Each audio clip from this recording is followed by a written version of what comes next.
Welcome to another episode of the Valorant Tips and Tricks Sent by You series, a series where I show Valorant tips and tricks that you guys send to me. This week's episode's gonna be epic, my friends. It will be a little longer than normal because there were so many good tricks. Let's start with the cool Gecko ult mechanic I never knew about. With Gecko, if you use your ultimate and jump, there's a chance that you miss the enemy. And that's not good, of course. You want to hit the enemy so they get stunned. Well, did you know that when you jump with your ulti and use your left click mid-air, it will explode mid-air and stun the enemies around it. So use this mechanic to never miss an enemy again. Now let's talk about Jet. There's a secret setting that every Jet player should use. But first you need to know a small mechanic. I explained it before, but when you use your updraft normally, you don't get very high. So people think, okay, I will jump first and then use my updraft, but also that doesn't work. The trick is that you have to jump and use your updraft at the same time and then you will jump higher. A cool trick, right? But here's the secret setting. What you have to do is go to your controls, search for jump, and also bind your Q ability over here. This way, every time you're pressing Q, you're also pressing your spacebar. So basically, now your updraft is always higher than normal. Honestly, this trick is OP, so definitely abuse it during your games. Just one tip though, when you are planning to play another agent, don't forget to unbind it. Now look at this clip. Is it luck or is it calculated?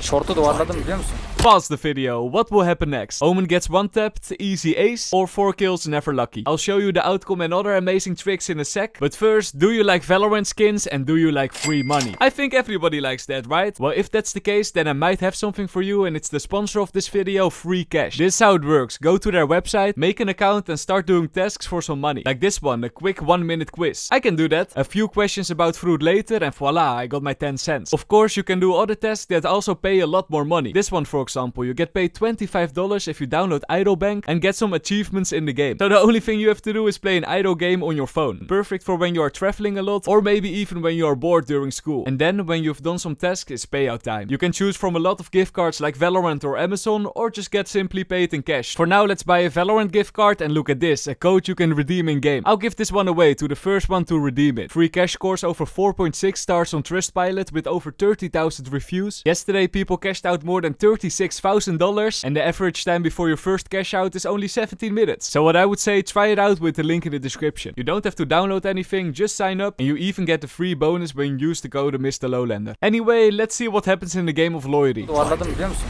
Kanka girmiş. Oof, 4 kills, but no ace sadly. Back to the tricks. On Lotus, a nasty plant spot is against this wall over here. Why, you might ask? Well, after you planted the spike, go to this room. It could be a bit dangerous to walk over here, so I would not recommend to do this if there are 5 enemies alive. But in a 1v1 or something, there's a good chance that this is clear. The trick is that you can shoot through these vines exactly on the spike. Combine it with something like a cyphercam or a sofa arrow, and easy kills for you. Just keep in mind that you cannot shoot through the wall, only through the vines. And while we're on B side on Lotus, look how smooth this KO flash is. It's a perfect one-way flash for if you want to enter B side. The only thing you have to do is do a running throw, aiming a little bit above the middle of the wall. An easy entry for you. Now tricky for all the sneaky ninjas out there. In the game Counter-Strike, ninja defusing is something you have to be very careful of. But in Valorant, not a lot of people are going for the ninja. Here's a tip for you. So when you start to defuse the spike, at the moment when the enemies are planting the spike, there's a chance that they won't hit it. Spike planted. I mean, it's an extremely risky play that I only would risk in eco rounds, for example. But when it works, oh my, it looks so good. One enemy remaining. Oh my god. Now let's talk about Brimstone. A few episodes ago I showed this Brimstone crosshair. Hey, I pronounced it good this time, right? And with this crosshair in combination with this ultimate, you could always land your Molotov exactly on the spike. Well, stop doing this. It's not a good trick anymore, you can do something better. Apparently, if you plant a spike anywhere, here on Ascent for example, go to a random spot, look up, use your smoke exactly on the spike and then aim at the spot where your smoke formed in the sky. Then shoot your molly and it will always exactly hit the spike. I mean, this trick is just overpowered. You don't have to learn any lineups anymore. Not convinced? Well, in the background you see me doing the same trick, only then on bind. There are 2 things you have to keep in mind though. There shouldn't be an object between you and the spike, of course. And in the end you have to be ready to spray on your own smoke. Otherwise the enemies might go for a ninja defuse after the molly is over. Now look at this clip. Elmo is a god. You just eat the enemies like Pac-Man, you know. Okay, sorry, I've been looking to Gotham chest a little too long. But anyway, all the Sage players, big tip, don't place your wall over here. Your wall connector is a bit stronger because enemies can't shoot over it. And if you are feeling risky, you could peek CT with the teammate and place your wall a little deeper. Did you know that on bind, there's now a small window over here? This window has multiple purposes. I think the main reason why it's here is to throw abilities through it, like this simple sofa wreck and dart. But for the very aggressive and risky red players out there, you could also do this Sage trick. walk off the container, use your wall, and you could sneaky peeky see all the enemies standing in elbow. Just keep in mind that when you use this trick, you're standing a little bit in the open. But hey, if you know that the enemies are there, you could try at least to tilt them. It's trick shot time, my friends. Which trick shot is your favorite? One enemy remaining. Very nice flick, but this next flick, like what the heck? How is that not aimbot? And about aimbot, is this next one using aimbot or not? I can't really tell if it's a really lucky shot or cheat. One enemy remaining. And about this one, I can't explain this.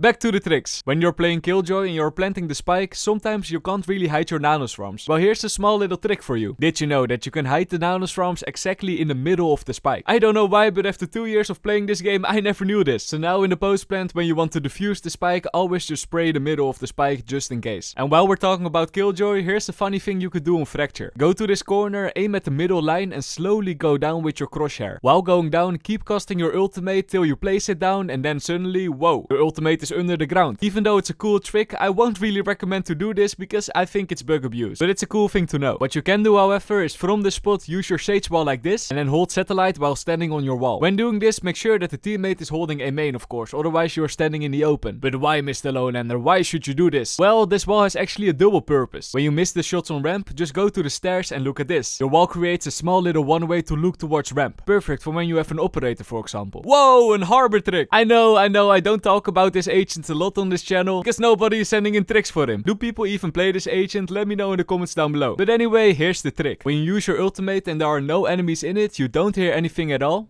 Let's turn the tide! But when you use your ultimate and there are enemies in it, you hear a gong. Let's turn the tide!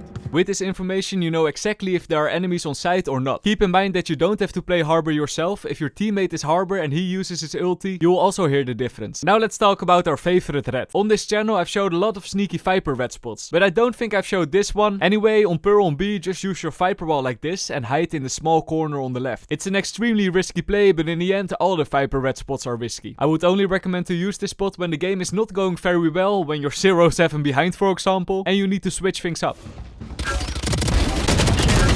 Hope you guys made a comeback after this round. Did you know that when the enemy Astra is using her Sukin and you try to move out of the area, you'll be very inaccurate with assault rifles?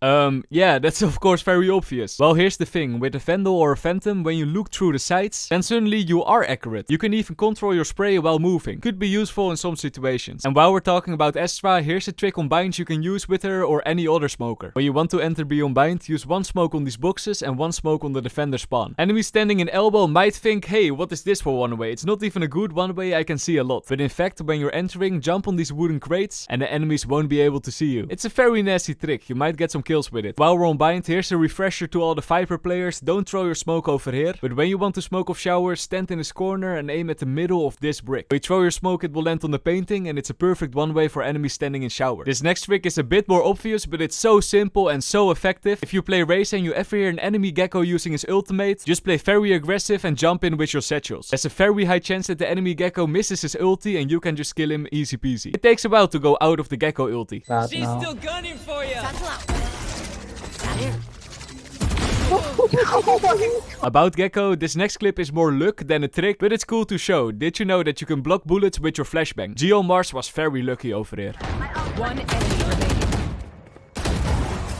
Now cool Killjoy tricky. Sometimes it's a bit too dangerous to plant in the open on Lotus, and when that's the case, try to plant in this corner. After you plant the spike, go down a little bit and throw your nanoswarm behind the corner over here. When the enemies are trying to defuse, there's no way that they can find it, so you can just activate it and then peek from main. Easy round for you, my friend. Now a cool cypher trick. First, try to plant the spike in front of the stairs. After you plant the spike, stand on top of the stairs and aim over here. Like the wise man Bob Ross sometimes said, it's about feeling. I don't have a consistent lineup for this one, but once you try it out in a custom game a few times, believe me, you can get it consistently. But why is this cage good? Well, it's a one way if you're standing in nest and if the enemies are defusing the spike. You can get them. Let's fly back to Lotus for a cool wallbang tricky you can do on 3. It's very simple. When you have a high penetrative gun like an Ares or an Odin, and the enemies are pushing the button and opening the door, you can simply just wallbang through it. Because you know where the enemies are, there's a high chance that you might get a kill. So Meejit tried this trick in a round.